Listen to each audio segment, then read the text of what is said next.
Olá, meus caros amigos, tudo bem com vocês? A partir de agora, você está de frente com o ateu, trazendo mais um vídeo aqui para o nosso canal. Quero desde já agradecer a força que recebi ontem através das mensagens, dos likes de todos vocês, meus amigos ateus, e que nos incentivaram a continuar, a tocar o barco aqui. Tá certo? Meu muito obrigado, muito obrigado. Não vou citar todos os nomes porque foram várias pessoas, né? Mas eu agradeço a todos, gentilmente. Muito obrigado. Falou, pessoal? Vamos lá, pessoal, para mais um assunto. É isso aí. Tira as crianças da sala, puxa a cadeira, senta aí, de frente com o ateu. Vamos bater um papo, vamos colocar os papos em dias. Vamos lá, vamos para os questionamentos. Eu quero colocar alguns questionamentos em pratos limpos com vocês. E hoje eu vou falar aqui, inicialmente, sobre esse tema que está aí no rodapé do vídeo. Exatamente, a justiça de Deus nunca falha. Nunca falha a justiça de Deus. Essa é a crença de todos os religiosos, principalmente quando eles estão em apuros. Geralmente quando eles estão sendo triturados por alguma tragédia, um acontecimento grave que causou a perda de um ente querido, de uma pessoa. Então, de forma, vamos lá, bruta, de uma forma cruel, sem direito de defesas, enfim, sem uma justificativa lógica, entende? Então, o religioso, ele já leva para esse lado. A justiça de Deus não falha, a justiça do homem pode tardar, pode falhar, mas a de Deus não falha. Principalmente quando o criminoso, quando o acusado, ele foge, ele escapa, não é? Ele comete o crime, mas ele sai ileso. Então, os religiosos levam para esse lado. E eu gostaria de perguntar a você, meu amigo ateu, o que você acha? O que você acha dessa crença em que a justiça desse Deus nunca falha? Eu quero saber. Quero saber não somente dos religiosos, mas também dos meus amigos ateus. Você que já tem um pensamento formado, né? Você que já tem uma ideia esclarecida, então me diz aí, coloca aí nos comentários do vídeo qual a sua opinião. Eu não sei se vocês ficaram sabendo, quando eu estou falando de a justiça de Deus não falha, estou me referindo ao caso de uma jovem que aqui em Manaus, a capital do Amazonas, a grande metrópole do norte, ela sofreu um crime bárbaro, um crime hediondo, e não foi de uma pessoa estranha não, tá, pessoal? Foi de um cara que teve um caso com ela, tá? Esse cara, ele teve um caso com essa menina. Ela tinha só 17 anos quando eles se conheceram. Ela veio a engravidar dele. Agora ela já com 18 anos, já estava com 8 meses de gravidez, prestes a ganhar neném, prestes a dar à luz a esse bebê. E o camarada, não tendo aceitado o relacionamento, ou seja, não aceitou a gravidez dela, ele armou uma casinha para ela e acabou assassinando-a através dos seus 2 comparsas, certo? Só que não para por aí a história. A história vai muito mais além, é uma coisa extremamente grave, terrível, assombrosa, tá? O que acontece? A menina estava grávida de 8 meses, os camaradas, os autores do crime, os executores, né? Porque o autor do crime foi o pai, né? O pai da criança, o rapaz que teve um caso com a menina, com a Débora. Então, os executores do crime asfixiaram ela, primeiramente. Asfixiaram ela. Um pano no pescoço. E depois partiram a sua barriga, gente. Isso mesmo. Partiram a sua barriga e tiraram a criança de dentro da barriga desta jovem. Veja você, meu amigo. E o que acontece? Depois que tiraram o feto da barriga da mãe, a criança, que já tinha até nome, né? E aí o que acontece? Eles cortaram, né, os pés, decepando os pés e a parte das pernas da moça, colocaram dentro de um tambor, de cabeça para baixo, a menina, o corpo da jovem, e depois atearam fogo, jogaram óleo e atearam fogo na menina. Veja só que barbaridade esse crime, tá, pessoal? Que barbaridade esse crime. E ela ficou com o corpo praticamente todo carbonizado. Foi uma morte cruel, foi uma morte terrível, tá? E aí os camaradas foram presos, certo? Foram presos. Aonde entra os meus questionamentos nessa história macabra? Gente, eu pergunto a vocês o seguinte, porque colocaram lá no rodapé do vídeo lá, em que um canal de mídia foi fazer uma entrevista lá com a tia da moça, e a tia da moça disse: olha, a justiça de Deus não falha. E eu quero pegar essa frase do rodapé do vídeo, tá? E eu quero questionar vocês. Eu quero questionar você, meu amigo, que é um evangélico, um cristão, um pastor, um homem religioso. Vou te perguntar o seguinte: qual o sentimento que você teria num caso desse? Num caso tipo esse? Se fosse uma filha sua, tivesse grávida, e o cara fizesse uma brutalidade tal qual esse camarada fez com a Débora, como você reagiria? Qual seria o seu sentimento de pai nessa hora? Você ficaria sem chão, revoltado, com certeza. Eu também sou pai, sou avô, eu não quero isso de jeito nenhum, nem pensar numa situação dessa. Mas o que eu quero trazer aqui nesse vídeo, em cima dessa fala, é o seguinte, pessoal.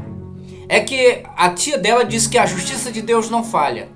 Agora, se a justiça de Deus não falha, ele, como a Bíblia o descreve como sendo um pai perfeito, um pai amoroso, de misericórdia, um Deus onipresente que está presente em todos os lugares ao mesmo tempo, olhando, vendo tudo, como está escrito no Provérbios 15:3, está lá, abra sua Bíblia, Provérbios 15:3, diz que os olhos de Deus estão sobre toda a terra, olhando tudo o que acontece, os maus e os bons.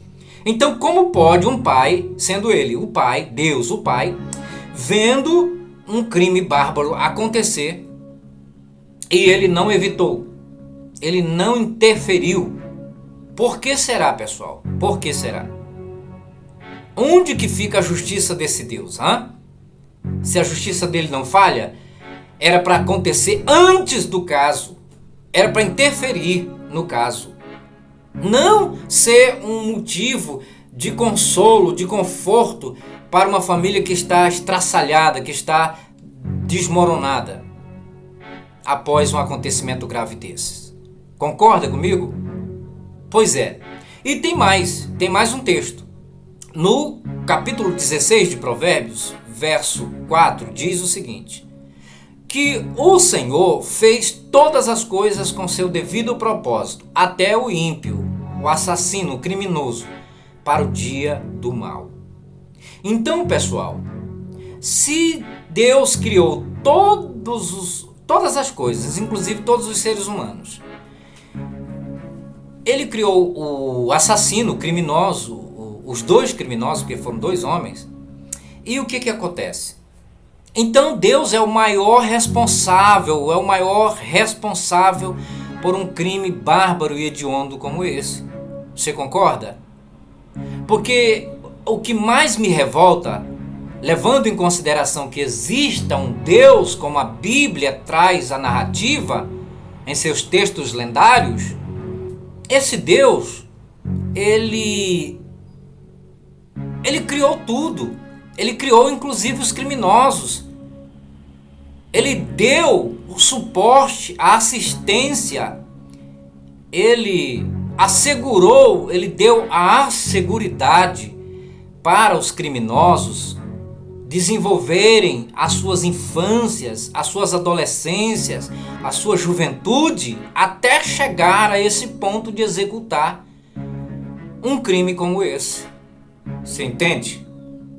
É isso que está escrito, meus caros, em Salmos 139, lá no verso 10, 11, 12, mais ou menos ali, você vai ver o salmista, ele descreveu lá que esse Deus, ele está presente até mesmo no ato da fecundação do óvulo, quando o espermatozoide fecunda o óvulo materno, não é? E passa a gerar no útero materno um feto. O texto diz: tu me contemplaste, tu me viste ainda informe, tu me entreteceste, ou seja, tu formaste, tu cobriste o embrião de tecido, né? Enfim, de músculos, de nervos, de veias e tudo. Então, e tem mais, e diz o texto, que esse Deus escrevera todos os dias desse feto num livro, todos os dias. Agora, eu pergunto a você, e os dias do feto, os dias da criança que fora gerada na barriga da Débora, da mãe que foi assassinada brutalmente? Ele também não teve uma legenda, um calendário, uma agenda escrita para ele? E por que ele não viveu? Aí é o Deus justo, o Deus da justiça, né? Um peso, dois pesos e uma medida. Isso para um Deus justo. Agora, se é um Deus injusto, canalha, cafajeste, é dois pesos e duas medidas. Porque para o assassino, ele assegurou a infância, né, a gestação, a fecundação, desde a fecundação do óvulo materno, aí depois a gestação, 9 meses, o parto, a infância, a adolescência, a juventude, até chegar ao ponto dele usar as suas técnicas criminosas para matar essa jovem.